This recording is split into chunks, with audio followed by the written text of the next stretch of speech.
आपदा के 25 दिन बाद टूटी सिंचाई नहरों की सुध नहीं लेने से गुस्साए गौलापार के सैकड़ों किसानों ने आज हल्द्वानी सितारगंज रोड पर जाम लगाकर प्रदर्शन किया, जिससे सड़क के दोनों ओर वाहनों की कतारें लग गई।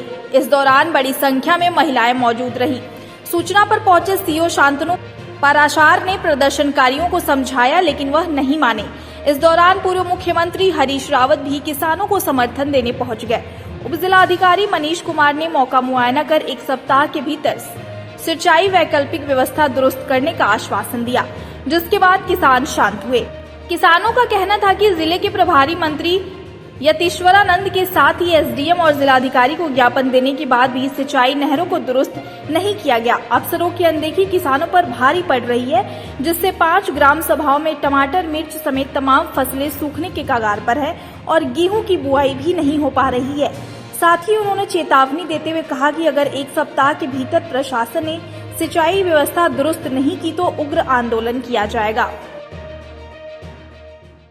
नवाड़खेड़ा, देवला मल्ला, देवला तल्ला, कम से कम 5 गांव प्रभावित हैं।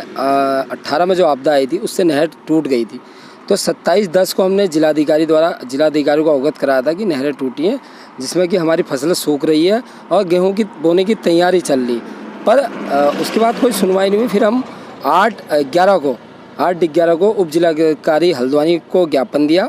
कम से कम यहाँ से नहीं भी गए, 400-500 किसान गए थे ट्रैक्टर ट्राली में भरकर। ज्ञापन के माध्यम से अवगत कराया कि साहब, पिछली बार हमने जिलाधिकारी नैनीताल को ज्ञापन दिया पर कोई सुनवाई नहीं हुई है। अब हम उप जिलाधिकारी आपको दे रहे हैं, तो अगर 3 दिन के भीतर हमारी क्षेत्र की जो समस्या है, जो हमारी फसलें सूख रही हैं, गेहूं की फसल की तैयारी चल रही है, लहसुन प्याज सब सूख रहा है, तो इसके लिए पानी की तत्कालीन व्यवस्था, तत्कालीन का मतलब जो विकल्पी व्यवस्था वहाँ पर हो सकती है। नहर बनने में समय लगता है पर विकल्पी व्यवस्था वहाँ पर हो सकती है। उस व्यवस्था को देखते हुए आप शीघ्र ही वहाँ पर 3 दिन के भीतर काम चला दें। अगर आप काम नहीं चलाओगे तो गौलापार का सारा किसान, गौलापार के सारे जनप्रतिनिधि, सारे किसान जो आंदोलन करेंगे, रोड में आने के लिए बाध्य होंगे।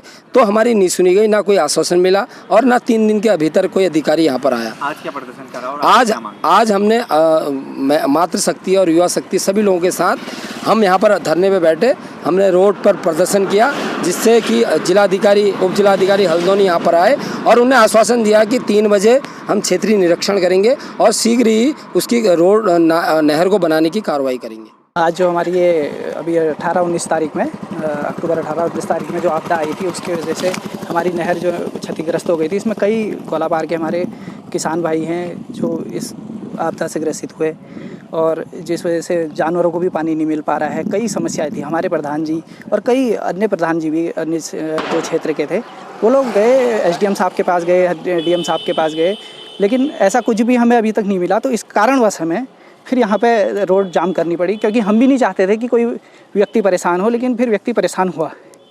जब ये चीज़ें करी तो उसके बाद एसडीएम हल्द्वानी ने अभी 3 बजे का वादा किया है हमसे कि आप वहाँ पे मिलेंगे और हम जेई साहब को वहाँ पे जहाँ पे आपदा आई है नहर पे, तो वहाँ पे जेई साहब जो भी आएंगे, हम आपको आश्वासन देते हैं कि ये कार्य को हम शीघ्र से शीघ्र करेंगे। और हम ये चाहते भी हैं सर कि पहले धान की फसल हमारी बर्बाद हो चुकी है आपदा से, अब अगर आगे ये गेहूं की फसल भी बर्बाद होगी तो व्यक्ति खाएगा क्या? और महंगाई ऐसे दिन प्रतिदिन बढ़ते जा रही है। तो यहाँ ये जो क्षेत्र है हमारा सर, ये क्षेत्र कोई इंडस्ट्री नहीं है। यहाँ तो सिर्फ ये है कि किसान से, मतलब जो खेती से ही जीता है आदमी ना, तो खेती से ही सारी चीज़ें हैं। तो अगर आप इस चीज़ को भी नहीं देखोगे तो फिर हम किसके पास जाएंगे?